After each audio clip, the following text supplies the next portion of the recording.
With Leonardo DiCaprio in there, I like that you're giving him his Old West redemption from being the deplorable villain in Django to this. Oh no, he's definitely terrible. I'll say he's definitely the terrible person in this one too. There's always this really interesting question about what happens when you get somebody who has real gravitas to show up. I think a great example of this is when Brendan Gleeson shows up against Tom Cruise in whatever that movie was, Live, Die, Repeat. And basically Brendan Gleeson just kind of wipes Tom Cruise off the screen and makes him look like a joke. The fact that 1/4 of all cowboys in the Old West were African American. I think this is something that's completely not represented at all. I was going to say underrepresented, but really the truth is it's not represented at all in American Westerns. I think you can grow up watching American Westerns and come away thinking that there were no black cowboys or that there were no black towns on the frontier, which there absolutely were. And I hear Martin Scorsese saying, "Thank you, you commie homo-loving sons of guns." Your film, in my opinion, has about a 5% chance of being my favorite movie of all time and a 95% chance of never seeing the light of day. So it was a clear winner. I think it's clear why it was a clear winner. This is by far certainly the most imaginative, to say the least. Well done. And in lesser hands, it would be a travesty. Just six dudes on a movie podcast introducing the best actress category by saying they're a compliment to the best actor and admitting that the woman is probably past her prime. Folks, if there's one thing that we know about this country, it's that we eat entirely too much meat. I just hope that people see my movie and think about how privileged we all are. And I want you all to think about how our privilege could privilege others. The Best Picture Award. This was a very, very, very tight race, and well-deservedly so, as it is every year. But without further ado,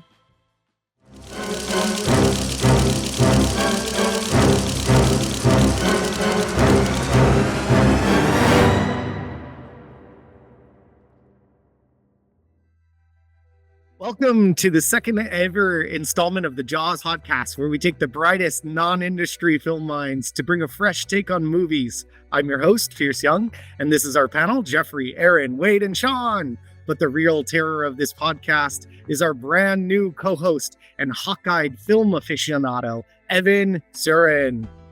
Who also has the best lighting. Sorry. Oh, thank you. Yeah, so just let you know my thoughts on movies. My favorite movies include stuff like Trolls 2, Shark Boy and Lava Girl. I don't like movies like Shawshank Redemption or Casablanca. I really stick to the classics. So just Trolls 2 horror film or Trolls 2 World Tour, the Trolls doll film? I think at the end of the day, it's a love story. You're just not seeing it. Definitely love story around the Trolls dolls. For those of you who weren't with us, in our previous episode, our panelists spent $100 million fantasy dollars to put together their dream movie, including directors, writers, actors, and even one cameo. In this episode, we're hosting the Jaws-only Academy Awards, where our panelists pitch us their full movie idea based on the cast and crew that they assembled, and we vote on each of the Academy Awards. The rules are as follows. Each panelist will have no more than 10 minutes to do a combination of pitch and answer questions about their film. In this segment, they will describe the plot of the film and the qualities that their film has based on the unique cast and crew that they drafted. The presentation order will be JAWS for our podcast. After each panelist goes, the panel plus 2 judges, that'll be Evan and myself, will vote on the Academy Awards for each of the following parts: Best Actor, Best Actress, Best Director, Best Screenplay, Best Cameo, and Best Picture. For the sake of our awards, we have modified the format of the Academy Awards as follows. Each film will nominate 2 male actors for Best Actor. All actresses will be eligible for Best Actress, because I believe there's only 6 of them. If I've missed one, we'll pick it up. The panel plus the guest judges will vote on which movie or role would be most likely to win an Academy Award, were this to be a movie between 2010 and 2019 for each respective categories. And hopefully we don't go into any tie breaks, but if we do, I may need to be the deciding vote. Once all the votes are tallied, we will have a chance for any award speeches that the producers would like to give on behalf of or in the character of the character who has won the award. And let us get started. And our first pitch is going to start with Jeffrey McNerney. Take us away, Jeffrey. All right. So, check the time here so I make sure I don't filibuster. So, I want to start off by clarifying that my favorite film is Wings of Desire, which I dragged Pierce to at one point. This is a 2.5-hour Wim Wenders film, which is an expressionistic look at two angels listening to the thoughts of regular Berliners as they go about their days. One falls from grace and meets Peter Falk, best known for Columbo, playing himself. This movie features black and white for 2/3, switches to color for the final bit, and has 2 entire Nick Cave performances. So I do consider myself a film hipster. That being said, this is a competition for Oscar wins. So I will be pitching the most straight over the plate, play to the crowd movie possible. But I do sympathize with everybody who felt like they had to do something critically acclaimed rather than win. That being said, there are 3 types of films which we know that Hollywood loves and that the Oscars love. Hollywood loves movies about wars. Hollywood loves movies that are biopics. And perhaps most importantly, Hollywood loves movies about the movies or themselves.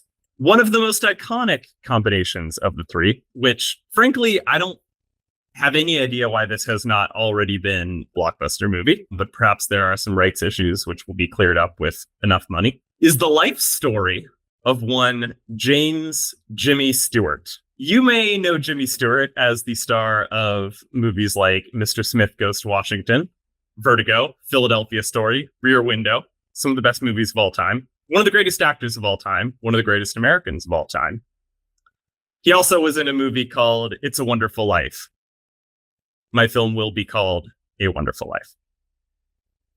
What you may not know about Jimmy Stewart is that he was also a brigadier general who served for 27 years off and on, flew B-24 bombers during World War II, and was awarded the Distinguished Flying Cross by the British, the French Croix de Guerre, and the U.S. Air Force Distinguished Service Medal. This film will cover his life from the filming of Mr. Smith Goes to Washington in 1939 through his service in World War II, and will end with the filming of It's a Wonderful Life in 1946.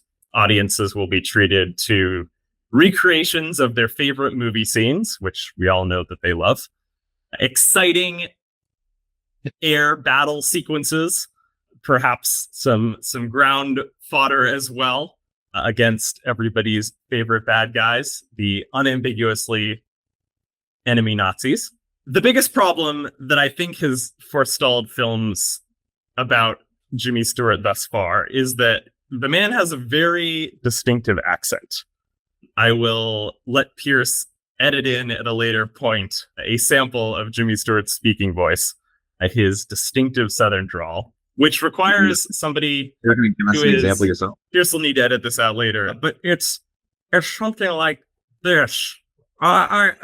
Claire, just like Clarence said, every time every time a bell rings, an angel gets his wings. Not a lot of people can pull that off and not seem as ridiculous as I just did right there. I mean, I think it was pretty good. It was somewhere in between Jimmy Stewart and Kermit the Frog, but overall pulled it That's off. pretty much it, right? Yeah. Like it's, yeah. Anybody else got a Jimmy? I've got like I feel like mine's just whatever Dana Carvey used to do, right? Yeah, I he feel like doesn't seem Dana confused. Carvey doing the W accent is a pretty solid like. Yeah, it's a little bit. It's kind of in the back of the throat a little bit there. Yeah, that's He right. gave it a solid B-. That wasn't bad at all. It was continue. I'm riveted. Not a lot of actors could really do this. One person who did make quite a splash in a recent biopic about another person with an extremely distinctive voice is Joaquin Phoenix, who played Johnny Cash quite well, in my opinion. I think that Joaquin Phoenix could spend, 6-7 months living as Jimmy Stewart, listening to only Jimmy Stewart tapes, watching only Jimmy Stewart movies, and play an extremely convincing Stewart. The best part, in my opinion, about Stewart is that he had this true ridiculous Hollywood life outside of his war service. So his best friend was Henry Fonda, naturally, who will be played in my movie by Willem Dafoe. He also served with Frank Capra, who directed It's a Wonderful Life, and will be played by Michael Imperioli, because Sean took all the other good Italian actors. And during this time period, he dated Olivia de Havilland, star of Gone with the Wind, who will be played by Helena Bonham Carter. Because this movie premieres sometime between... Actually, I'll wait for my cameo for the end here. The rest of the crew, this movie will be directed by a little-known Hollywood insider named Steven Spielberg. Ever heard of him? He can do biopics, he can do epics, he can do war movies. I have no doubt that he'll be able to bring this story to fruition. My writers are Eric Roth, who has 7 Oscar nominations and 1 win for films such as Dune, Munich, Forrest Gump, and then biopics like Mank, Ali, and The Good Shepherd. And then I wanted to throw in John Logan as well, who wrote The Aviator, as well as many other great movies, to punch up the biopic portion a little bit. John Logan has 3 Oscar nominations. And because this movie is released sometime between 2000 and 2010, as per the rules, the world will be wholly unprepared and surprised by the appearance of David Lynch in a Spielberg film, playing fellow World War II Hollywood service member John Ford. I believe that this will be perhaps one of the most awarded movies of all time, and I rest my case. I love it, and also have a lot of comments on it. But Wade, what were you gonna say? I was like, Jimmy Stewart. I don't want to watch a movie about Jimmy Stewart. But then you cast Joaquin Phoenix in it, and that got me there. So of course I'm always willing to learn about a beloved actor. And you're right, this is Oscar, like it's just slathered. If there were Oscar chum, your movie might be it. But yes, Joaquin Phoenix as Jimmy is great. I do think, you did this the way I would have done it, which is like, let's almost create a spreadsheet of what is formulaic, like to make a Oscar-winning movie, and you hit the nail on the head. I'll opposed to Wade here, I do have actually some concerns about Joaquin Phoenix playing Jimmy Stewart. I think he's great, did a great Johnny Cash. How's he really going to get out of the mindset of the Joker to get into Jimmy Stewart? That's going to be an odd transition. But also, I don't know if you guys saw the picture I put in the chat here, but it's going to be hard for him to play 31 at the beginning of the movie. I'll say that. This is Joaquin Phoenix of 10 years ago, right? Oh, you are right. I guess you tell us. What this would have come out in like 2010 or 2011. That was how I took it. So you got to age all my actors down just a bit. All right, I'll take that. And I think that's a fair point. Although I guess we're competing in some time vortex, Oscar, where, like if your movie's in 2011 and mine's in 2017, but somehow we're still competing. But yes. No, where's the movie actually pick up? Like, where does it actually start? It starts when he's in the war, right? So it starts in 1939. So the war has started, and he is filming Mr. Smith Goes to Washington about patriotic duty and his everyman appeal. So we are not doing the stereotypical trope of like showing him as a kid, maybe he had a bad moment with his father, then flashback to the future, where he's like reminiscing on that, and that's where it kicks off. So we're cutting that like trope out, right? 100%. Best I could tell, not a particularly interesting younger life. Much more interesting once he becomes famous and gets into all sorts of liquoring and womanizing and hijinks with his best bud Henry Fonda, which will play out, I think, quite lovely on screen. Out the earlier years in Indiana, Pennsylvania, which is apparently a town. Yeah, we'll just cut those ones out. We don't care we don't need an origin story for the drawl. Look, I mean, we all get it. Like, you're from somewhere vaguely Midwest. I would love to go to Indiana, Pennsylvania, just to know if everyone speaks like him. They're like, oh, no, down the street over there. This is like Bing Crosby being from Tacoma. It's like, nobody, it's fine. Nobody really cares. Is he from Tacoma? And Spokane. Yeah, he has a house in Spokane too. When she comes out. Rising. Pierce, do you have any thoughts? Oh, Pierce can't hear you. Yeah, are you muted? I am. Thank you. Yeah, I think this is a wonderful suggestion. I am personally excited. I think this is classic Oscar bait. In the hands of a less skilled director, I would be nervous and concerned. It could come out kitsch or hokey, but in the hands of one good old Steven Spielberg, I mean, you're basically looking at some kind of combination of The Fabelmans meets Saving Private Ryan meets, The Master meets, I don't know what, like, what's the movie from the 1980s that had the Brat Pack? St. Elmo's Fire. It's almost like St. Elmo's Fire meets The Master meets The Fabelmans. Yeah. Plus like some star stuff, like some Hollywood lifestyle. Or I'm throwing, what's the new Damien Chazelle movie that didn't win any Academy Awards? It was totally Babylon. Yeah, like I throw in some Babylon on there. I can see it all. So are we significantly less excrement than in Babylon, I think. No snubs of Babylon will be tolerated in this podcast. I thought that was one of the best movies of the year, but so be it. I have turned into the schmucks that I have previously hated. So yes, pander some more. No, this is great. I think it's cute that you think you just recently turned into a schmuck. That's nice. I don't know when it happened, but it certainly has happened. Maybe it was yesterday. Maybe it was 10 years ago. I'm not sure. I was born old and I'll die young. That's how these things go. Any last minute words, Jeffrey? Any commentary that you want to add in, flavor or considerations to the Academy? And then also, which two actors are you submitting for nomination? I would say underrated thing I would be excited for. I would love to see this movie. I would say a small underrated thing I'm excited for is Spielberg's takes on like scenes and the filming and making of Mr. Smith Goes to Washington. It's a Wonderful Life. I think that would be for the movie nerds. That would be the fun part, and the war scenes and the American hero parts are chum for everybody else. And I will nominate Joaquin and Willem Dafoe for their performances. And I did put a fair amount of Pierce had shown a photo of Helen Bonham Carter and Olivia de Havilland. I did put a fair amount of effort into finding actors that looked like these people. So I would invite folks to do a Google if they're interested. All right. Joaquin Phoenix as Jimmy Stewart and Willem Dafoe as Jane Fonda's father. What's his name? Yep, Henry Fonda. Who's playing James?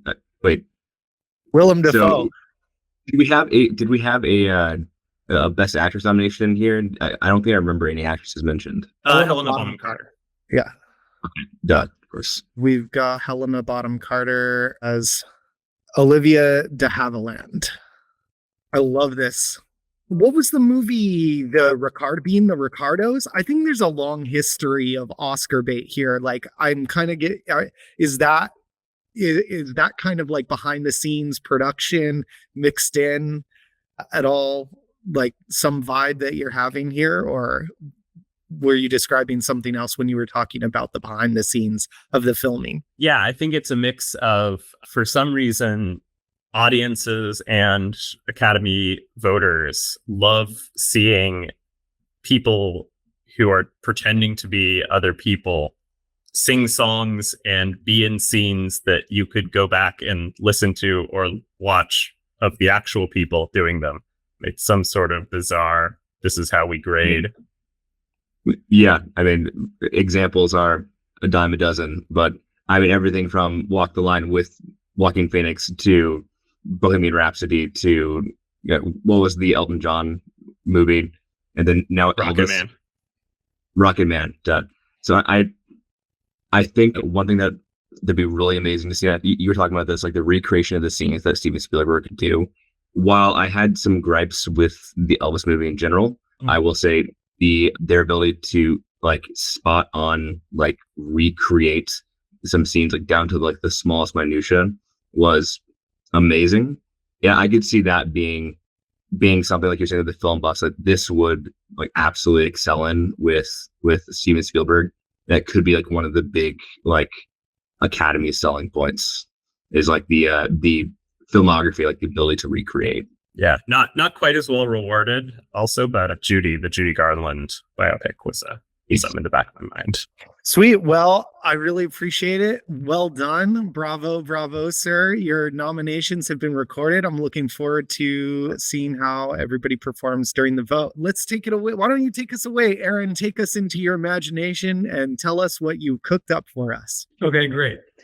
So I think from a very imaginative and original script that we just talked about, I'm going to go towards one that's definitely a bit more derivative, but it's definitely a movie I would want to see. So let me just ask, has everyone here seen the Western Rio Bravo? It's amazing. Okay, so two guys haven't seen it, possibly Sean, we don't know. Plus the chat. No. One of the people in our chat is from Israel, so we should. I'll give a quick synopsis of the movie. It's a great movie and you should definitely watch it, but it's a Western, 1959, directed by Howard Hawks. It's a classic. John Wayne plays a sheriff in a town, and the movie opens with basically a murder in the bar. John Wayne arrests the murderer and throws him into jail, but it turns out the murderer is the brother of a very wealthy landowner. And the wealthy landowner basically starts hiring killers to come in and let the brother go. And there's all this pressure being put on John Wayne as the sheriff to just kind of go with the flow and let this guy off. Because John Wayne's just some small town sheriff. Meanwhile, John Wayne is also dealing with his friend and partner, whose name is the Dude, played by Dean Martin, who is a recovering alcoholic. He's just come off of a binge. And he's going through withdrawal, and he's also trying to kind of reclaim his dignity as a member of the police force. And kind of competing with him for the attention of the Dude is a young upstart who's played by Ricky Nelson. And his name is Colorado, and he's kind of a young hotshot trick shooter. And he's kind of showing up the Dude and winning over the sheriff, John T. Chance's affections. So amazing cast. The cast goes on and on. There's also a woman who comes in from out of town, played by Angie Dickinson. Anyway, so that's the basic premise. It's a great movie. There's a lot of great scenes in it, great plot. There are two reasons I wanted to revisit this movie for a remake. One is just a fact that I've always found incredible. And I think this fact has kind of been working its way into the popular culture over the last maybe 5 years. But the fact that 1/4 of all cowboys in the Old West were African American. I think this is something that's completely not represented at all. I was going to say underrepresented, but really the truth is it's not represented at all in, American Westerns. I think you can grow up watching American Westerns and come away thinking that there were no black cowboys or that there were no black towns on the frontier, which there absolutely were. The other piece that I think is kind of pushing me toward this is the fact that I love this movie, but also recognize the fact that John Wayne was a huge racist asshole. And watching this movie and watching his character in particular, he's amazing in this movie and his character is incredible. It's an incredible movie about leadership and friendship and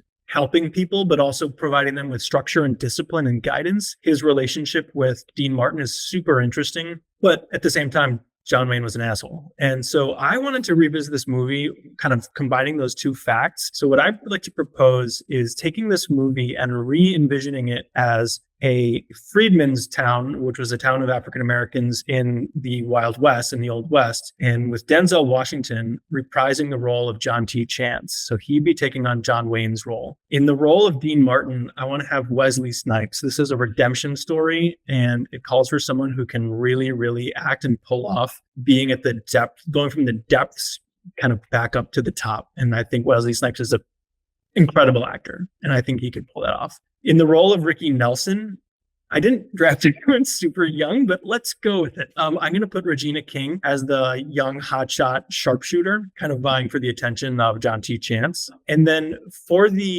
rather than making them two brothers, I'm going to make it a son and a father who are the wealthy landowners. And in fact, I'm going to make the father a state senator or some man of high station. And the son will be Leo DiCaprio and the father will be Jeremy Irons. I've got Colin Farrell in as a minor role as a sheriff from a neighboring town who helps out Denzel with some equipment. This movie will be directed by Joel and Ethan Cohen and written by Joel and Ethan Cohen with some help from Jordan Peele. And just continuing on the theme of movies that I would like to see and people who I think never really got the attention they deserved, I would love to have a cameo by Patrice O'Neal in this movie. He died in 2011, so really have to sneak it in there. I love this. Just a quick comment. My favorite movie of all time might be Unforgiven, one of the few Westerns with a black cowboy, notably portrayed by Morgan Freeman. And I think all the more powerful for that, which you've noted is lacking in a large number of Westerns. When you were like thinking about this, did you do some research on black cowboys? Because there was some really badass individuals. You talk about Bass Reeves. He was just listening to a podcast about him the other day. He was like the first black U.S. Marshal in the Old West and was like absolutely notorious.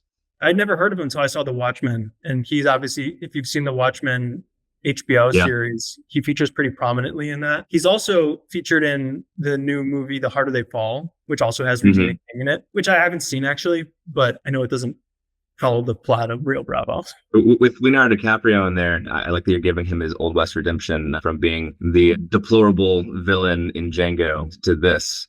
So he gets to be not the terrible person. Oh no, he's definitely terrible. I'll say he's definitely the terrible person in this one too. Yeah, he's not the worst one. Jeremy Irons is the worst one, but he's the one who shoots. Basically, he spends the movie in a jail cell being, taunted by everyone else, but also kind of being like, I'm too good for this. You have to let me out. I was going to say, kind of flipping the coin here, now understanding what his character actually is. Do we have to do this to Leo again? Like he's filling that role of the bad guy in the Old West, the bad guy to the hero character in movies that, although are obviously very different because of this change in character roles, are going to be, of course, like compared. So that's a great point. Didn't he win an Oscar for being literally a superhero in The Revenant, though? He did. So he did finally win his Oscar, so he can be, I guess, villainous forever now. It's a fair point. Maybe it's too similar. I think it's worth pointing out. But I'm not going to nominate him, just to be clear. The nominations are going to Denzel and Wesley Snipes. But I think you're making a good point. Yeah, tell us a little bit about the Denzel Wesley Snipes acting performances, especially in comparison to Leo. I mean, certainly Denzel is no slouch and can hold his own presence on the screen, but there's always this really interesting question about what happens when you get somebody who has real gravitas to show up. I think a great example of this is when Brendan Gleeson shows up against Tom Cruise in whatever that movie was, Live, Die, Repeat. And basically Brendan Gleeson just kind of wipes Tom Cruise off the screen and makes him look like a joke. And so tell us about the interaction between Denzel and Leo and why Leo is going to accentuate Denzel and how Denzel's coming across. Because if we remember from the first episode, you talked about how Denzel has been a great actor and he's one of your favorites, but you're still missing the iconic role. Why is this the iconic role? And how is the rest of the cast that you're putting up with him going to help accentuate that? I think that I really see this movie as there are three main characters in this movie. And they are Denzel Washington, Wesley Snipes, and Regina King. So that is the primary, that is holding the movie together. And I would say that Rio Bravo is really the character of John T. Chance, the sheriff, played by John Wayne in the original. He really dominates the movie in the sense that it's really, in a lot of ways, a character study of how he relates to the other characters and how he relates to the town and how he relates to the law and how he deals with situations and how he thinks about them. I'm not really sure how much I could say about the movie beyond just saying like you have to watch it to maybe understand. I don't know. I still don't know if I could do a good job of describing the degree to which it's a movie about how a person solves problems, but also how they think and how they think about friendship and love and leadership and the choices they make. And I think this is like in some ways similar to the role in Training Day, but actually I think it's much meatier and much more substantial and much more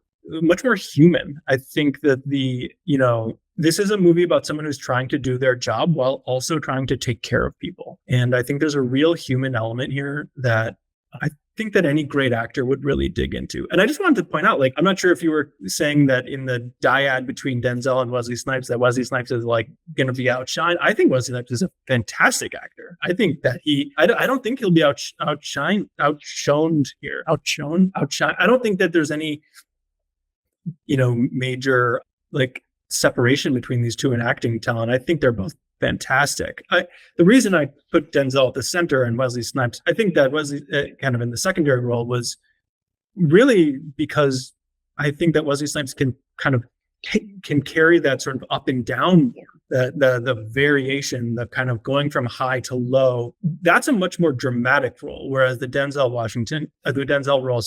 John T. Chance role is a much more self-contained role, much more subtle and nuanced. And I don't know, I gotta say, I think that I really like that combination. I was really glad I drafted those guys for those two roles. I mean, I came up with the idea afterwards, but I think they fit really well in it. No, the way you explained it, they're like Denzel can absolutely carry himself as the more solemn, like the more reserved, like wiser character. And Wesley, I feel like, would just absolutely fucking crush it as a cowboy in general. And I feel like he would love it. I feel like if you truly were making this movie and going to him and be like, hey, you want to be a cowboy in this awesome remake, and it's going to be complete shine everything on a underrepresented moment in history, he's gonna be like, oh yeah, fuck yeah, like he would crush it as a cowboy. Yeah, I mean, his character goes through a lot of emotion. There's a lot of he's really struggling with alcoholism and struggling with his dignity and struggling with how to have a place in the world and how to connect with people in a way that doesn't put him in a position of like inferiority or always having to disappoint people. I just think there's so much there to explore in that role. Plus he gets to shoot people. I mean, plus they don't get to be a cowboy, Yep. We're a little bit close to time here. I want to keep us on track, but do you want to just say a little bit about the Coen brothers, why they're equipped to handle a film like this, and also you're a writer? Yes, I was going to ask, I'm curious the tone of this movie, because you have a crew that usually leans comic. I think the tone would be similar to, actually, there's some reasons why the Coen brothers really fit here, and I think there's some reasons why they don't really fit here. But the reasons why I think they really do fit, they did the remake of True Grit, and I think they played that very straightforward, and that wasn't didn't have the dark humor element that the Coen brothers are known for. I think it was very straightforward.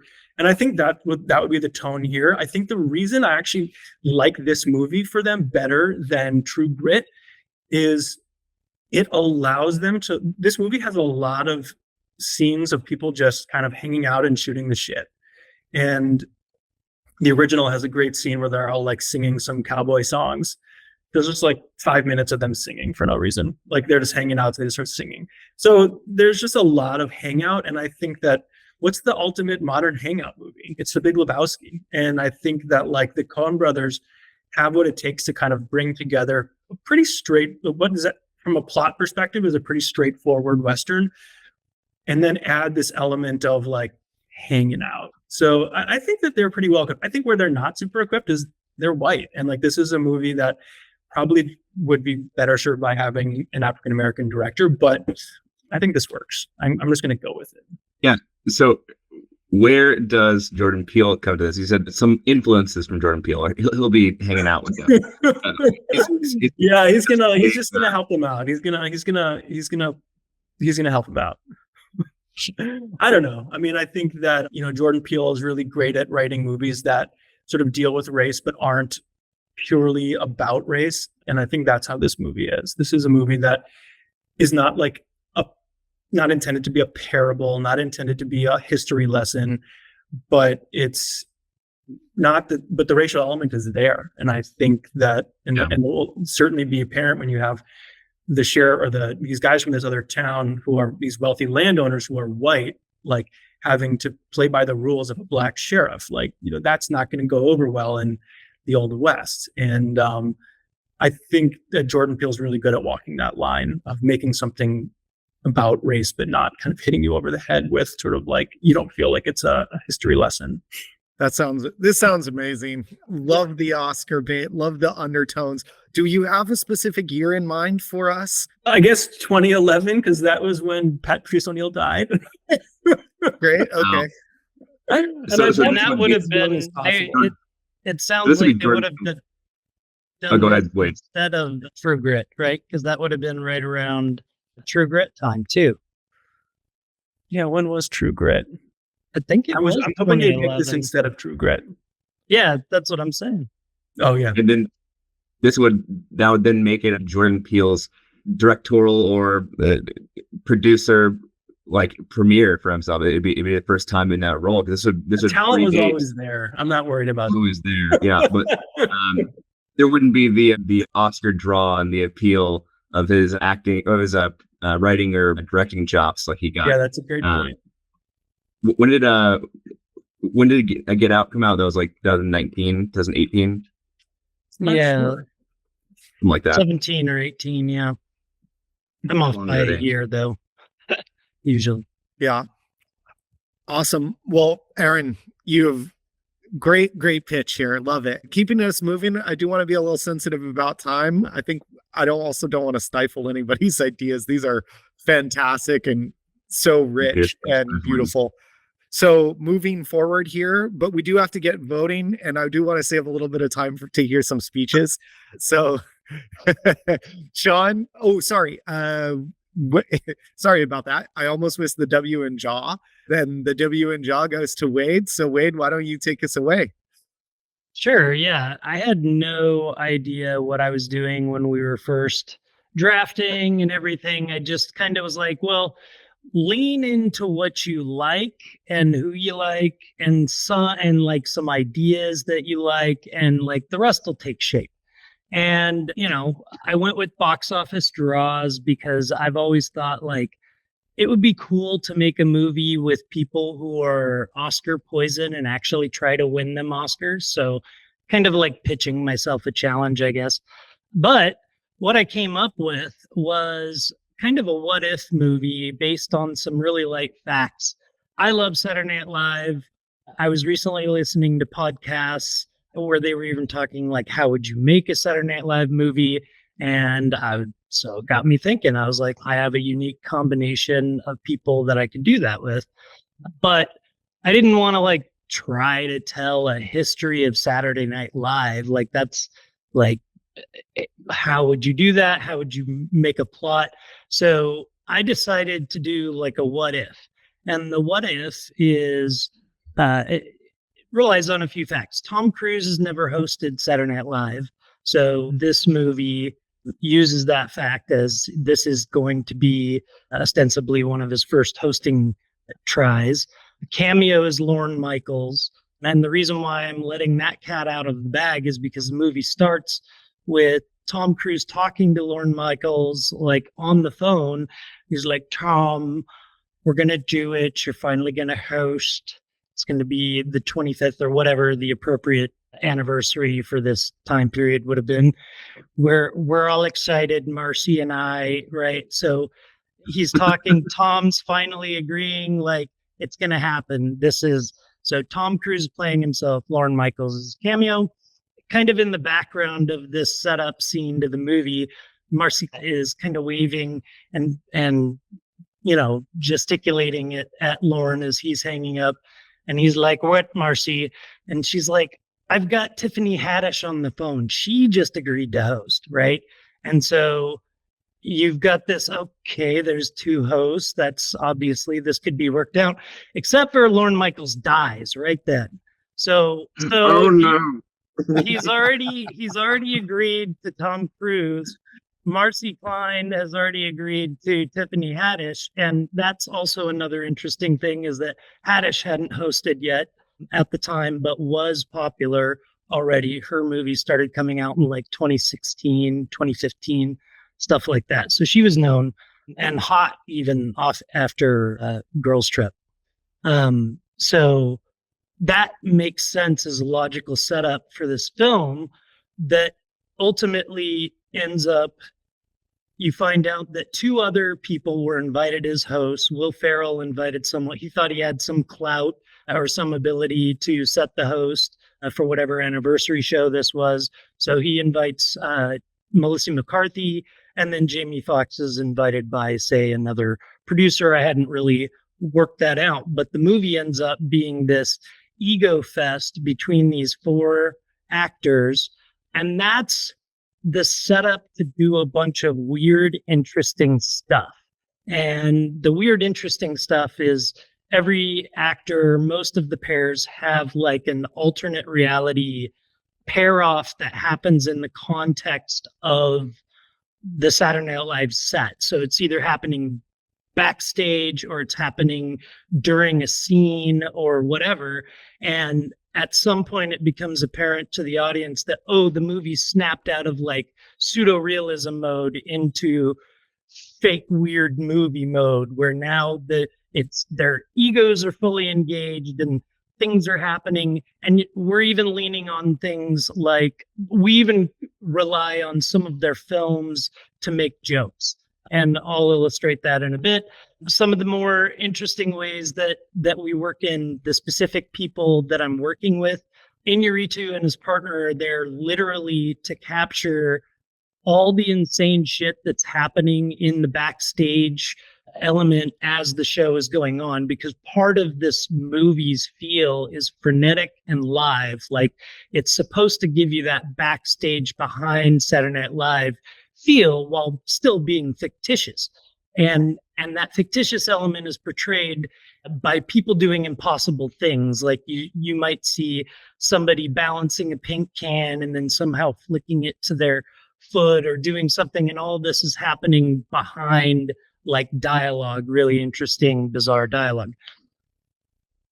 Let me get to why I wanted to work with some of the Iñárritu piece I just explained.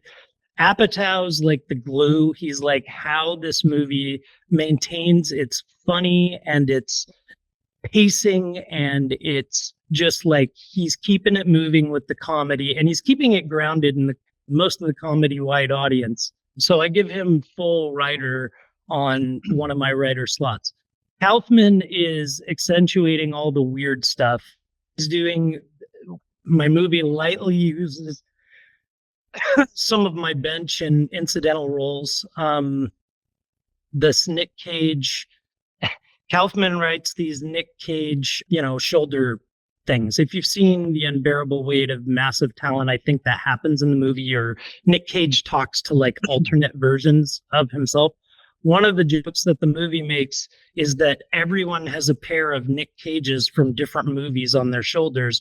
Nobody talks about the fact that everybody has a pair of Nick Cages from different movies on their shoulders. Just everybody does.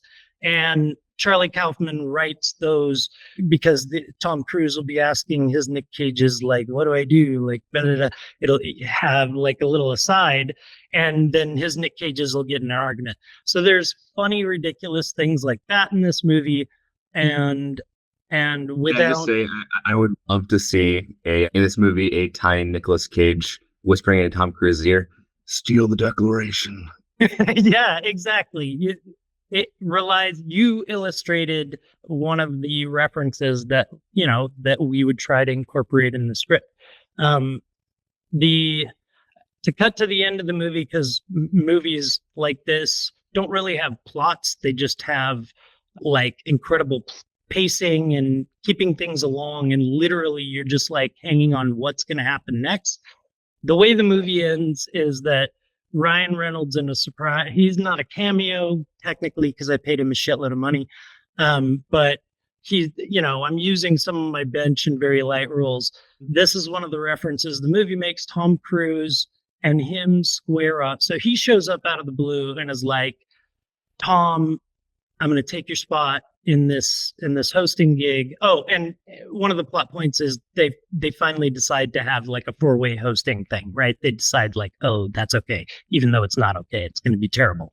But so Tom, before the show or during the show, Ryan Reynolds shows up and literally sword fights him in like this Highlander style battle where they make like Tom Cruise samurai references and like and you know the battle. He's like, but I was in Last Samurai or whatever that movie was called, and kills Ryan Reynolds, and and like turns around, and Ryan Reynolds like reforms and is like, but I was in Deadpool, and kills a guy or kills Tom Cruise. And then like there's a musical or something and the movie ends. I guess that's it. I should probably quit talking. Wow. You have really channeled this combo Inaritu Kaufman spirit here. I'm getting senses of Birdman. I'm getting senses of Orchid movies. I'm getting senses of lots of these things. Yeah. I'm getting a sense of this is the end. Yeah. This is the end. Yeah. Yeah. Just actors playing themselves being the worst versions of themselves. 30 Rock-esque. And Yes. like without telling the story of Saturday Night Live, I wanted to, because Apatow knows that shit. He was never on Saturday Night Live. He just wrote for it, like contract wise, and literally wrote for everybody who was on it. And like, just, he's the most well-connected comedic force that Hollywood's probably ever seen. So his view on stuff is just going to be so poignant and perfect, and making it funny for people. And then Kaufman's just so weird. I love him. Awesome. So two things. Number one, who are you nominating for your films? And I need to come back to you, Aaron, to just double check I have your nominations right. But what are the rules with the nominations? Sorry. Give me two of your actors. You're only allowed to put two of your actors forward to be nominated. Cruise, because that was one of the goals, to get him finally nominated for something. I'm not sure I explained how awesome he was, but whatever. Nominate him. And then I really hadn't thought about a second one, but in this movie, I feel like Haddish would shine, and she was at the height of her powers too. Like she was, super hot and funny and all the things that, a starlet who wins a Academy Award is. Haddish and sorry, one second. Haddish and Melissa McCarthy are already nominated for actress. You get another actor. Oh. Well, did you want to put Ryan Reynolds here, or did you have somebody else?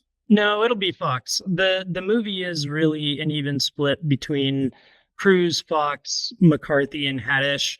I wanted the movie to accomplish poking fun at both Saturday Night Live while also kind of glorifying live television, because that's going to totally die after Saturday Night Live goes away. But like to set some mileposts and goals out there and tell the story without necessarily being a slog or documentary. You don't need to be a group biopic of Lauren and everyone that was in the initial cast.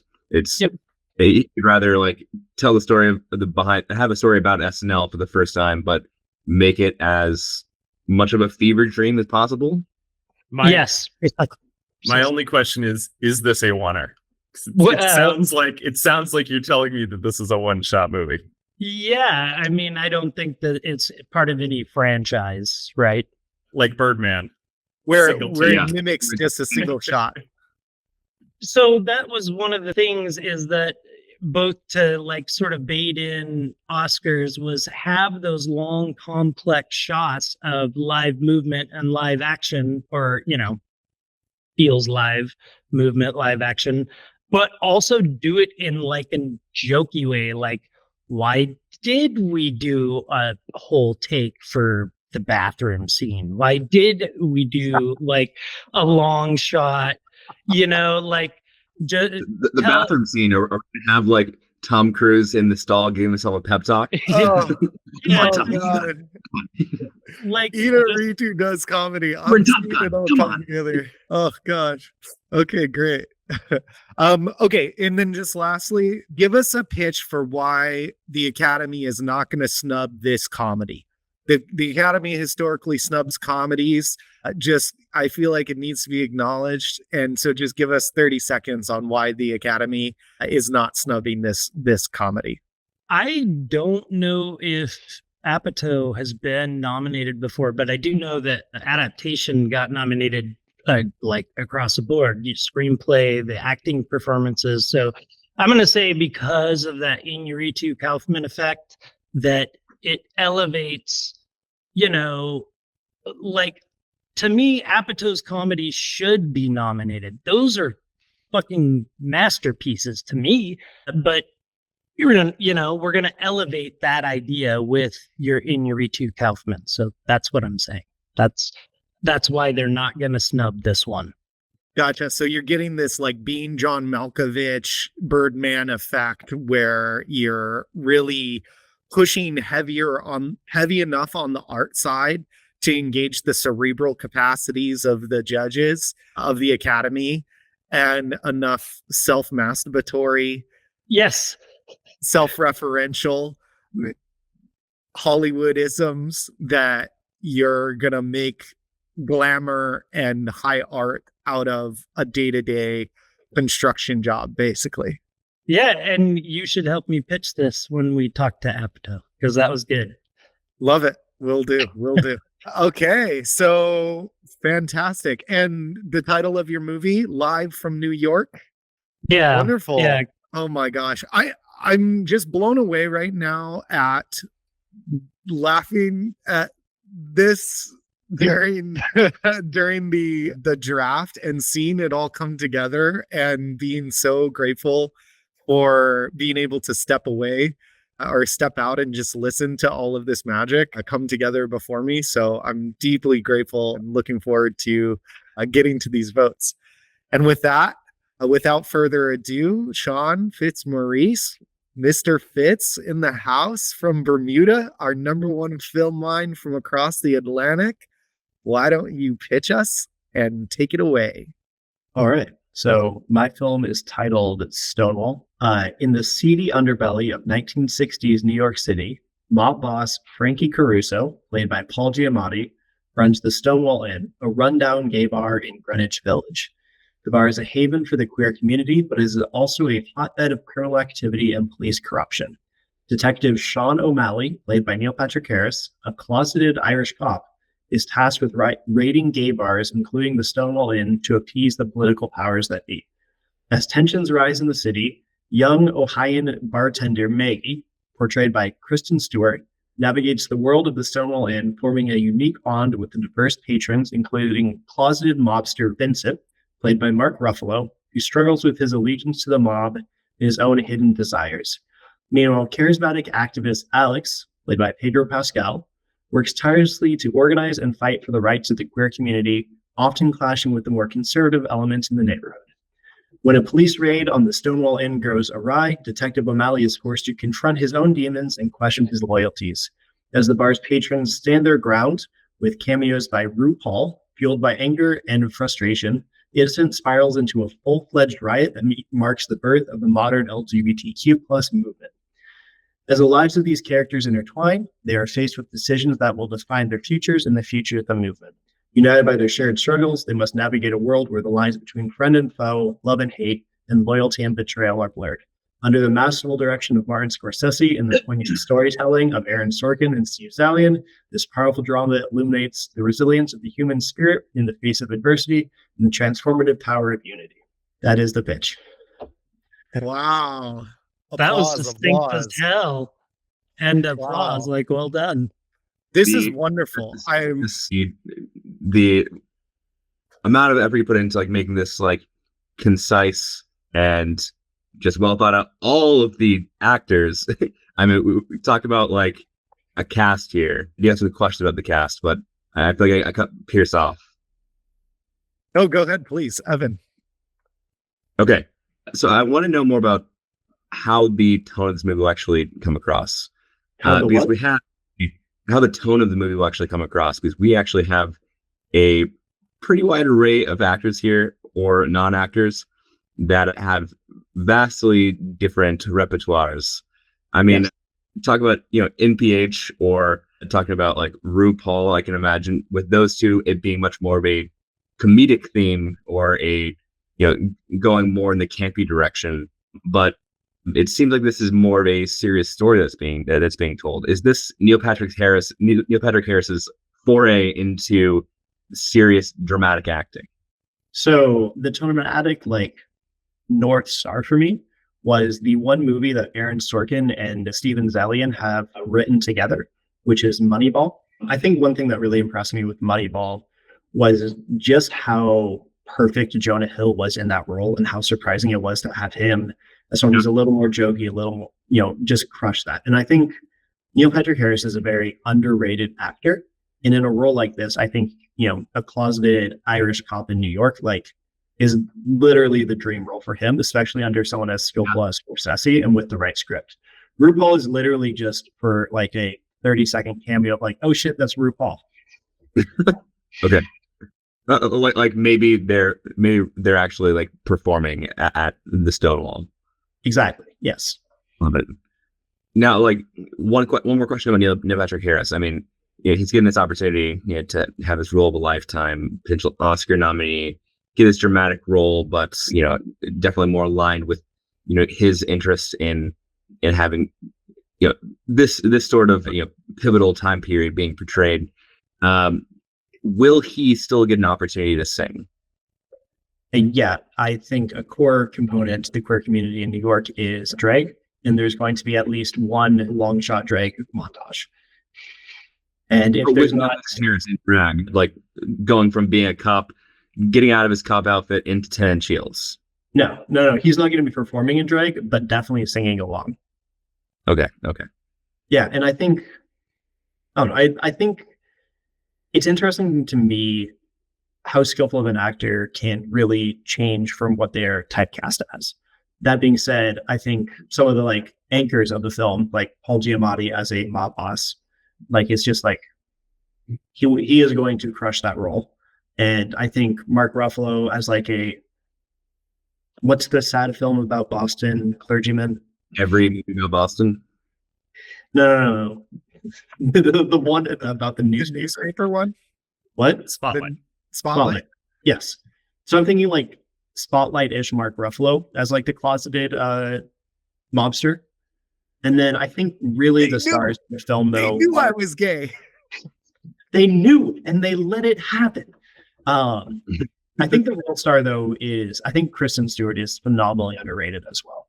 And I think portraying a spirited, independent young woman who's coming from a small town in Ohio and finding her way in the world, both as a person and in this new community, that's the first time in her life she's been accepted, and using her as a way to introduce these characters who've been around the queer scene in New York for such a long time, and her changing them as the power of youth with these older people who are, maybe I'll just be stuck in my ways and be closeted forever, having these little dalliances, but never having a full life. I think she's a catalyst that's helping them all reconsider their own actions, including with, this is going to be mostly before the riots. Final act is the riots, bricks thrown, a little bit of and then history happens. So when is the production happening in this movie? Between 2010 and 2020, when is this happening? When's it releasing? So that's a great question. It's happening on the earlier end of things because of the age of some of the older actors. So Kristen Stewart was born in 1990. I was picturing this 2010 should be 20-ish. So start shooting 2011, 2012. So this would be, that was actually when, I think it was mid Twilight Saga. Yeah. So this would be her early departure from the stranglehold of the Twilight Saga. And it'd actually be her coming out, not coming out, but at least being part of the queer community before she was out even. I did not realize she was not out at this time, but potentially that might be a time. Could be a nice I could be entirely wrong, but I think it was after the Twilight Saga. I think probably a producer thing, wanting the tweens of the world to have the perception of her and Edward Cullen as the romantic couple that they actually weren't. She was in a public queer relationship in 2013. Okay, Sounds so like this a was great moment for an acceptance speech. Yes. Sure.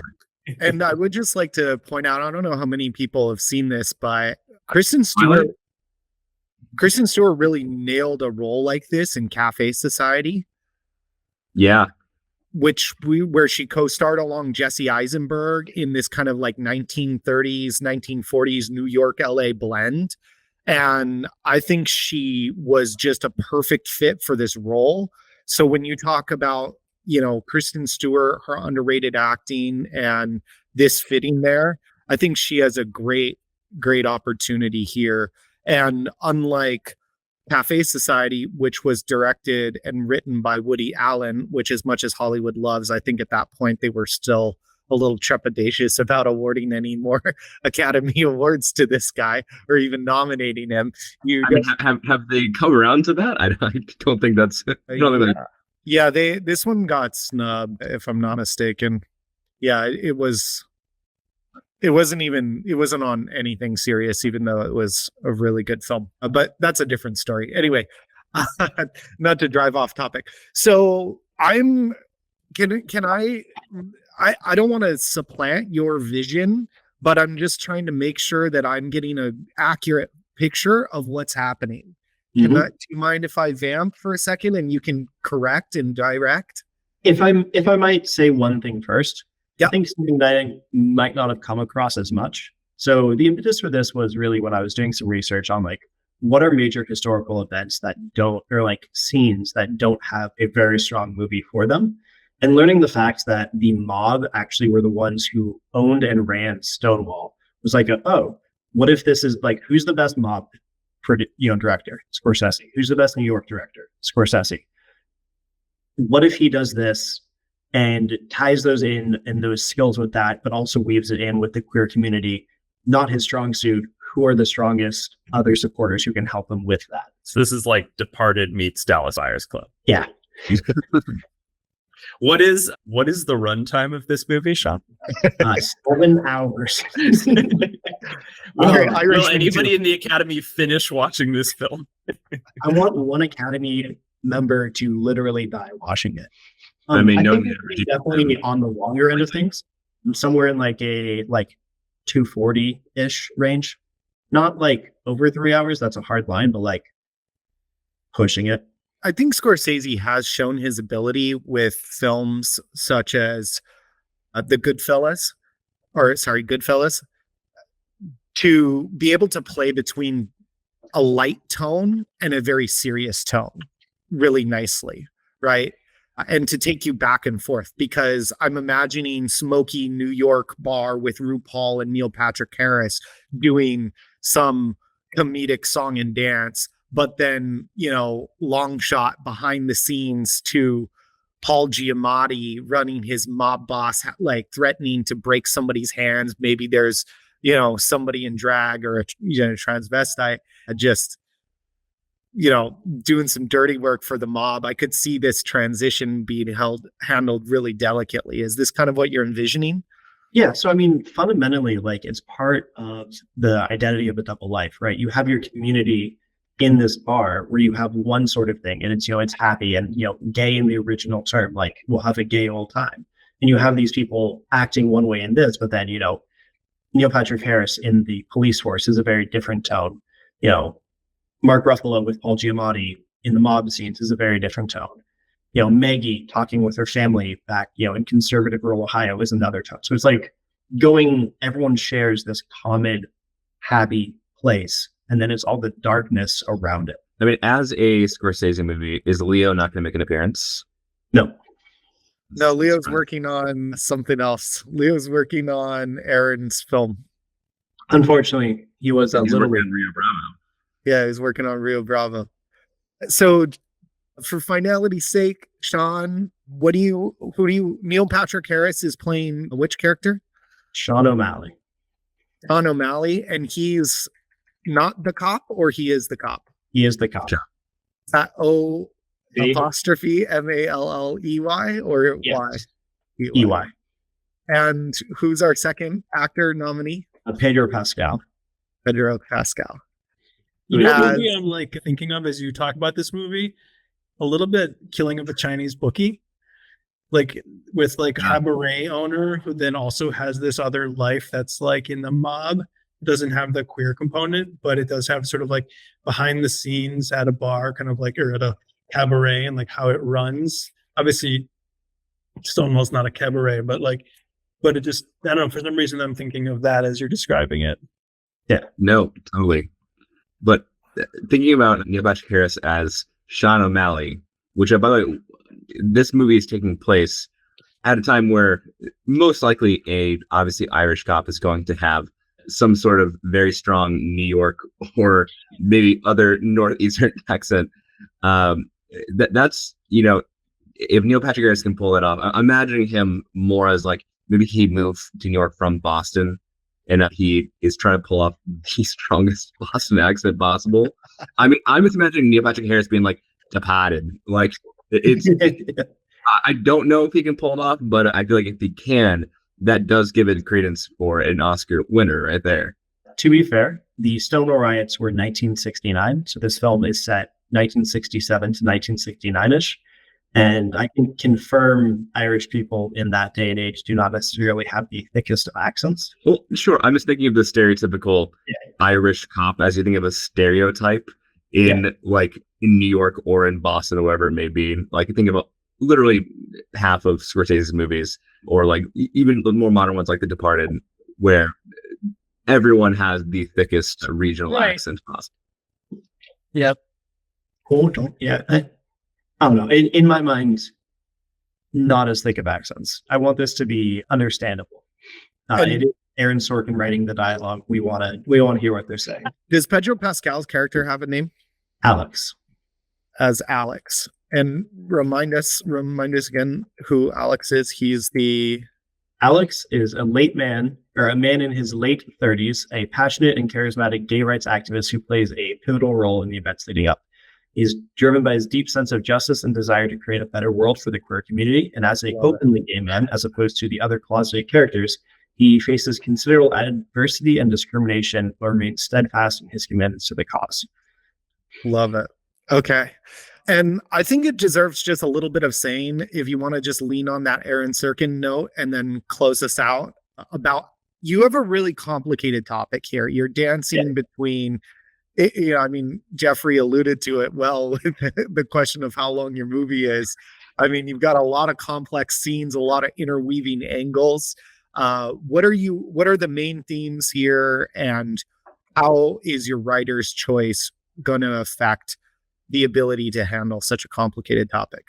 So, to be fair, I have two writers, Steve Zaillian and Aaron Sorkin. Steve Zaillian, for those who don't know, wrote such films as Schindler's List, Searching for Bobby Fischer, Mission Impossible, Gangs of New York, All the King's Men, American Gangster, Moneyball, Girl with the Dragon Tattoo, and The Irishman. So you're having straight dialogue, not much action, lots of action, complex character interweaving, historical things with Gangs of New York, mysteries with Girl with the Dragon Tattoo.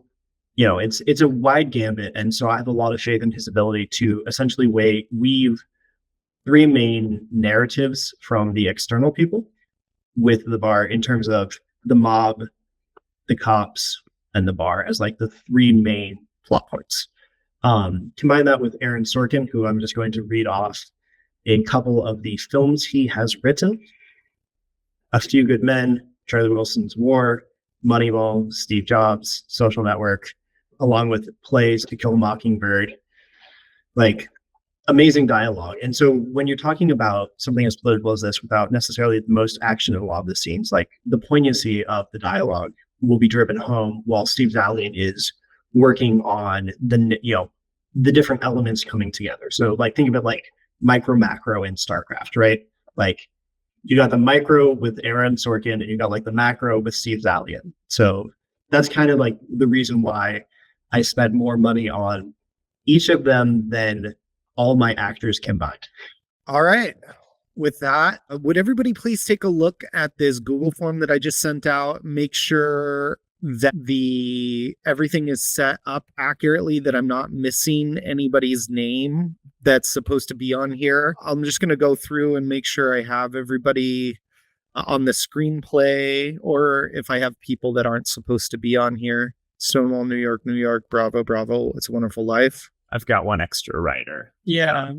brought up. If we're only really limited to two, just because that's what you want, it'd be Apatow, Kaufman for me. All right, we'll do a silent vote here. Cameo appears. Oh yeah, absolutely. And then I'm missing your cameo, Aaron. I'll put it in the chat. Great. And it's David Lynch playing John Ford. So you're gonna beat him to the punch. Love this. Jesus Christ. Oh, Patrice O'Neill. Oh wow. And just the rules are you can't vote for your own thing, right? Correct. You're not allowed to Oh. vote for your own thing. Well, shit. So who's Patrice O'Neill playing? What's the character's name, Aaron? TBD. Is that allowed? Do I have to come up with a character? No. Got to come up with the most Western cowboy name in the next 30 seconds that you can. Colorado John John. O'Malley. I don't know. I was gonna say CBG, cool black guy, but PVD works. And all right, RuPaul as themselves. Ru Bravo. Okay, rules are: do people feel like they're ready to vote? Do they need a 5-minute break? I think the voting is going to go fast, and we should be done in 15-20 minutes. Weren't we gonna have a final, like, stating your case or something along those lines? You guys tell me. Do you guys want to have a final, like, 30-second pitch to the Academy? I feel like I'm everybody making a feels like. case. Okay. I think we know what we're doing. Okay. Voting first. Do you need that, Evan? Since you're voting. No, I took a lot of notes here. I wanted to hear you guys beg. That's all. As in my esteemed position on the Academy, I would assume more pandering would occur, but yeah. If you would Please actually don't. check your front doorstep, there might be a package. Oh, my camera did just go. Thank you. Oh, wow. Very generous. Awesome. Here we go. All right. So I'm going to pull up the voting here, and we will go ahead and everybody can go ahead and get started. Is the And- form not updated? Reload it. Yeah, just refresh it. I'm still seeing Regina King as Rio Bravo. Was that one not changed? Oh, sorry. Oh, Regina okay. King as Stagecoach Mary. stage. Real person, by the way. Right. And I And- changed her name from Colorado. Yeah. So I'm going to I'm going to vamp a little bit to the chat, but you guys can go ahead and start your voting. And I'll mute myself on here, but the chat can still hear. Do we only vote for one best actor, right? Not two? Correct. Wait, I wanted to say that your film, in my opinion, has about a 5% chance of being my favorite movie of all time and a 95% chance of never seeing the light of day.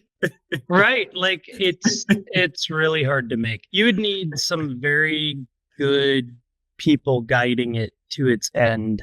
But yeah, I agree. I'm sure that's what everybody who's involved with movies like Adaptation and Birdman felt like. Like, oh my God, these are not easy automatic likes. Well, I feel like it would, if it got through the scrutiny of the people that would need to be part of it, it would be fantastic. And it would be a standout of all time as like, remember that fucking movie? Do you remember when they did that? But I feel like the blocker of the creation of the movie is when pitching to Lauren, he'd be like, sure, but why now? Right. Exactly. Let's table it. Can we get someone else to play me?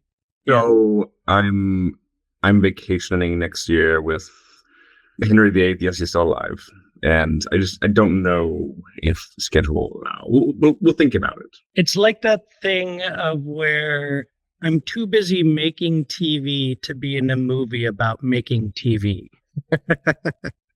Wait, I think one thing we didn't establish was you said that Lauren dies. How does Lauren die? Maybe it's just Heart never attack. explained. Yeah, it's aneurysm, heart attack. It's one of those because like he doesn't have a lot of range, so I just want it to be and then he Well, slumps. think of the theme of the movie being very chaotic and kind of trippy. I feel like that's that moment is the impetus for that trippiness. So like spontaneous combustion is what I'm going with. Nice. I like the pitch. Yeah, something ridiculous. In fact, it could be a misdirect where you get a Final Destination style series of events in your E2, Final Destination style series of events. And then right before the supposed thing, he just spontaneously combusts, That's All right. perfect. I need to do one thing really fast. I'm going to send us into breakout rooms for 2 minutes. We have one tie vote. I need to go consult with Evan and then we will be back in literally 2 minutes to announce the winners. And it's very exciting. Okay. I'm going to open You're between 2 breakout minutes and 45 minutes. We'll let you know. But Okay. Uh, very yeah. heated.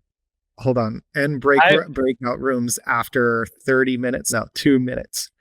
Well, we'll keep talking. We'll do 3 minutes.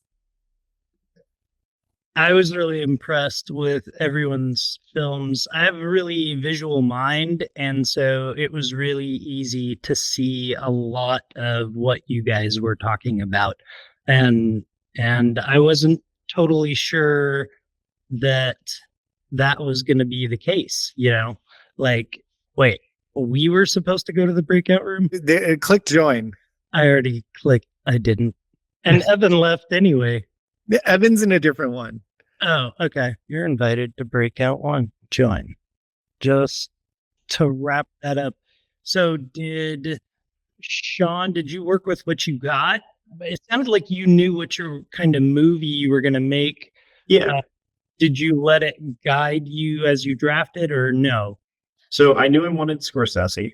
There was like 4 or 5 different writers that would be like slightly different tones for it. And then I knew I wanted a handful of queer actors and then someone who's Italian, maybe 3, and someone who is, and that was basically like it. So like huge list of Italians, huge list of like queer performers, Scorsese, and like a set of writers. How about you, Jeff? You seemed like you had a really clear picture of what you wanted to do because you even said, like, I'm making a biopic or whatever in the draft. So did you get everybody you wanted and use them how you wanted, or how much of that was wild to you? For the most part, so my first idea actually was to do the subjects of Five Came Back, which is about like John Ford, Frank Capra, these 5 directors who served in World War II and then came back and made either movies about the war or like were affected by the war. There's a Netflix series on it, but that was becoming too unwieldy as I thought through it. So I thought about that era and laid it on James Stewart. So. Well, and that's what I liked about everybody's pitches is like, and Aaron, again, I didn't know Aaron's was a pitch of a remake. And when he said Coen Brothers did True Grit was my best picture of that year. In fact, I was really shocked that it didn't get as much love as it did. Evan, I was just saying, I've just added you as a collaborator to the results doc so that we can co-present the awards. Oh, that's fun. No La La Land fuck-ups? I tried to... The envelopes have been sealed properly and given to the correct people here. The typography has been fixed. I like that the 4 of us landed on like the 4 types of movie, which is like remake, biopic, historical event, and like movies original. About showbiz. Yeah. Like that's what you were saying originally was one of your categories was like movies about Hollywood or showbiz. Correct me if I'm wrong. Mike Myers doing Dr. Evil is really just a ripoff of Dana Carvey's Lorne Michaels impersonation, right? So everyone asks Lauren that, or like, yeah, I guess it's impolite to ask Lauren that or ask Mike that, but like unofficially, yes. Katharine Hepburn. Let's see. Jimmy Stewart speech. Wonderful life. Here. All right, I got it. I'll pull it up. Is there a text speech we can do, like AI with Jimmy Stewart's voice? No, do the Alec Baldwin speech from Glengarry Glen Ross as Jimmy Stewart.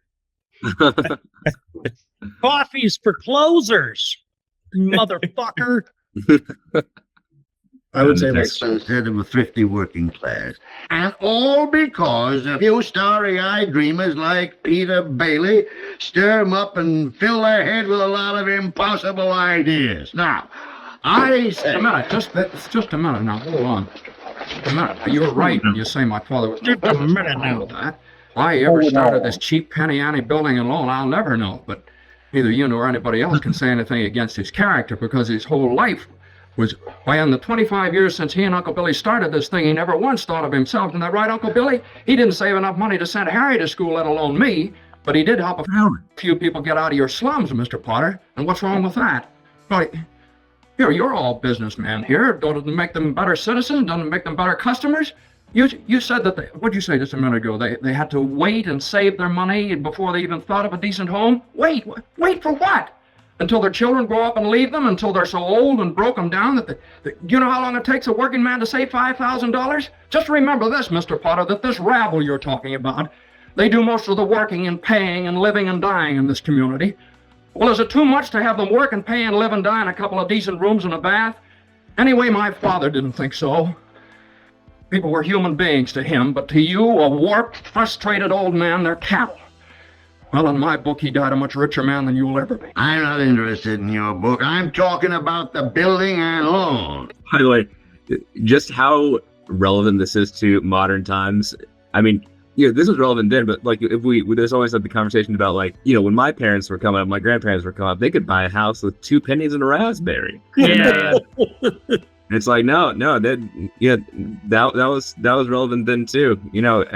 Every generation always has their gripes for the previous, and like some than others. So with that said, let's get ready to present. To lead us off, we have the award for achievement in screenwriting. Sorry, my Oscar announcement is a little bit off. Here we go. Ladies and gentlemen, welcome to the first annual Jaws Academy Awards. I'm your host, Pierce. This is your co-host, Evan. Hello. Awards. And kicking us off tonight, we have the presentation for achievement in screenwriting. The Academy Award for Best Screenplay goes to Evan. Would you like to open the envelope? La La Land. The Academy Award for Best Screenplay goes to Charlie Kaufman and Judd Apatow's Live from New York. Congrats, guys. I mean, I feel like the reason we had to give this was about 50% of us, so like half of us voted for this. So it was a clear winner. I think it's clear why it was a clear winner. This is by far the most. It would be the most arduous to write, for one thing, like Jesus Christ. But also, it is certainly the most imaginative, to say the least. Well done. And in lesser hands, it would be a travesty. But I think you are in good company, Mr. Kaufman and Mr. Apatow. Yeah, no, it made me really feel like I do in my normal job. I produce video games, and I can't do any of the things very well. Like, it's very good that video games are made by people who know more than me. And putting this movie together would be relying heavily on all the stuff. Like, I can see maybe individual scenes or individual things, but with all the crazy stuff going on, you would have to have that team of writers. You would have to be able to accurately, because movies are hard to make. Even if My Dinner with Andre was hard to make, right? So this movie is going to be fucking insanely hard to make. You know, you have to have good writing. Everything starts with the writing, and that's personally. I'm a huge Saturday Night Live fan, so there would be a lot of passion, at least behind my effort. Like when people talk, all the people that get cast on Saturday Night Live say they've watched it their whole life. That's me. So there you go. Yeah. I've seen every episode since about like 2002. So I would have very high bar for this. And I feel like if done well, what you proposed could exceed the bar. Thank you very much. And hey, I got one. I'm done. Awesome. Just a point of order here. Does anybody want to introduce a particular award before Evan and I announce who it is? Or are you guys satisfied letting us introduce them all? I'm fine with you guys doing it. All right, great. In which case, we will move on to achievement in directing. As we all know, a film's director is the craftsman behind what the film looks and feels like. They imply the screen direction, if not control it directly, and ensure that the camera footage looks great. Love this. And ensure that the camera footage looks great on the day of and in the final cut. And for that, we have the award for Best Director. Evan, would you please read the award? We have Joel and Ethan Cohen for Rio Bravo. Rio Bravo? Yes. Rio Bravo. Yay. The microphones don't pick up the applause very well, so we need like a little bit of like voice cut. To be fair, they cut each other out on the Zoom record or on the Google Meet recording. Oh yeah, here we go. We got the applause. Yeah, we'll just do the emoji reactions. The emoji reactions. Why do mine look like a white person? I don't know how to tell you this, Pierce, but Yeah. I think Pierce's cue is so white, Google won't let him make a different choice. Oh God. Also, I don't even know how to do the cool emoji reaction. All right. Anyway, yeah. So, do you want to make a speech at all? Aaron? Yeah, I'll say that I think that this movie. No, I don't really. I mean, I guess I would just say I think that there's some cool stuff in this movie, some great people to work with in it, and some great characters. There's a lot of great play here. Let's just put it that way. So, in the right hands, I think this movie would be really awesome. Fantastic. Thank you.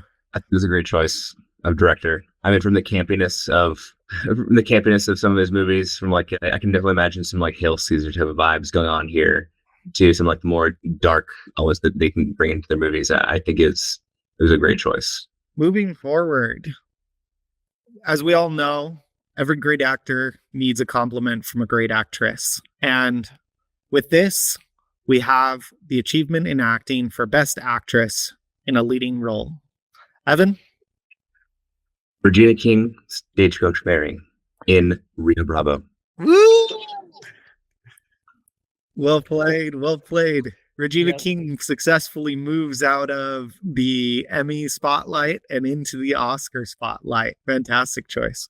Well, she's just an awesome, super talented actress, and I think she might be a little old for this role, but I think that's okay. We're just going to ignore that. And I think she'll be great in this role. The Academy agrees. An overwhelming percentage of people voted for Regina King. just six dudes on a movie podcast introducing the best actress category by saying they're a compliment to the best actor and admitting that the woman is probably past her prime. Hey, I can edit this down. Okay, wait a it'll minute. sound like we aren't about to get Me Too'd. I need to clarify. Ricky Nelson in the original movie is like 20. So that was what I meant by that, was that she's a little old for the actor who played the character in the original. I think she would have been like 30 at the time. I'm not saying she's too old. I'm just saying that relative to Rio Bravo, she's a bit older. It's a reimagining. She could have learned late in life. Maybe she has some like backstory character trauma that led her to become the young whippersnapper. Anyway, everybody always knows that the biggest compliment to an actress on the screen is an actor on the screen. And because of that, we have to acknowledge the incredible work of our co-stars in achievement in an acting role. And because of this, the Academy Award for Best Actor goes to Joaquin Phoenix as Jimmy Stewart, A Wonderful Life. Yeah. Congratulations. Would you like to give a speech, Joaquin? Mastermind, pathological professor we got going on here. Boy, do I do the speech as Jimmy Stewart or Joaquin Phoenix? Any or all? Well, Joaquin Phoenix playing Jimmy Stewart. So you playing Joaquin Phoenix playing Jimmy Stewart. Folks, if there's one thing that we know about this country, it's that we eat entirely too much meat. And I just hope that the people see my movie and think about meat? How privileged we all are. And I just You sound flustered. I want you all to think about how our privilege could privilege others. And especially the climate is so important. And I think we should all be vegetarians, but I don't. Where's this playoff music? Come on, you got to play it. Thank you. I'm so grateful. Thank you all. Thank you all. You hit all the high notes. That was perfect. That was perfect. In a lighter note, nothing spices up a film like a great cameo. And for that, we would like to acknowledge the performance as in a cameo role as RuPaul Stonewall. If anybody knew how to do the emojis besides Sean, we would be doing the emojis. Oh, Wade's got him as well. I think it was an obvious choice. Although I was going back and forth between that and Lorne Michaels only because I use enough cameos. You know what? RuPaul definitely would have won. 100%. So for the speech, Agree with that. hello, my name is Chin Littlefeather. I'm Apache and a president.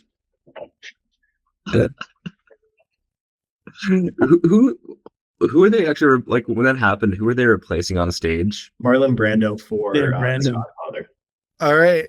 And lastly, here we have the Best Picture Award.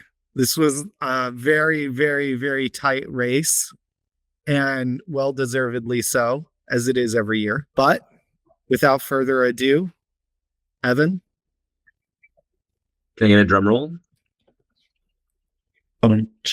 Brrr. The winner is Stonewall.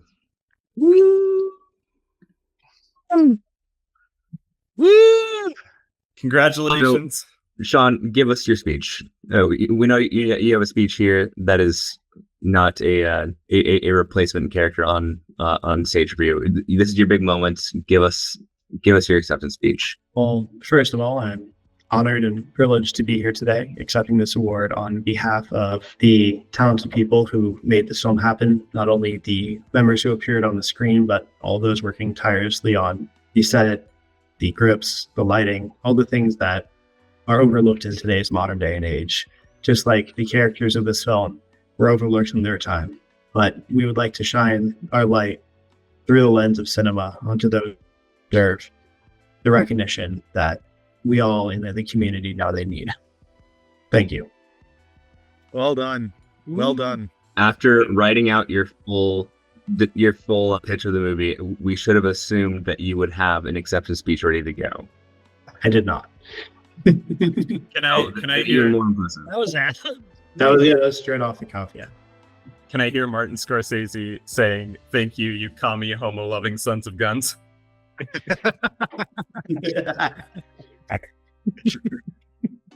Awesome. Well, with that note, we are almost square between the targeted close time and the final close time. So I would just like to say thank you to all of you. Just wow, Jesus Christ, holy smokes.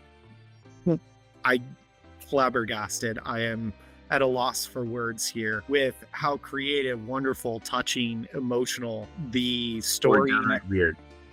how weird the stories you crazies have all come up with. And I love it. I couldn't have imagined so much when I put this together, and we had our first set, which was the draft, and that was a blast. And this was a blast in a totally different way. And I feel like I got to know you all a little bit better through these dream films that you created. And I would love to see every one of these films. Every one of these films was recognized for a number of awards, and it was very close between a number of categories. So I think there's a lot of respect within this group that everybody has for each other, and I think that just speaks to the quality of the ideas and the quality of the company that we all kept here over the last 2 episodes. With that, I'd like to say thank you, and if you've been listening in, thank you for listening to the second episode of the Jaws Fantasy Movie Podcast. And with that, Jaws out.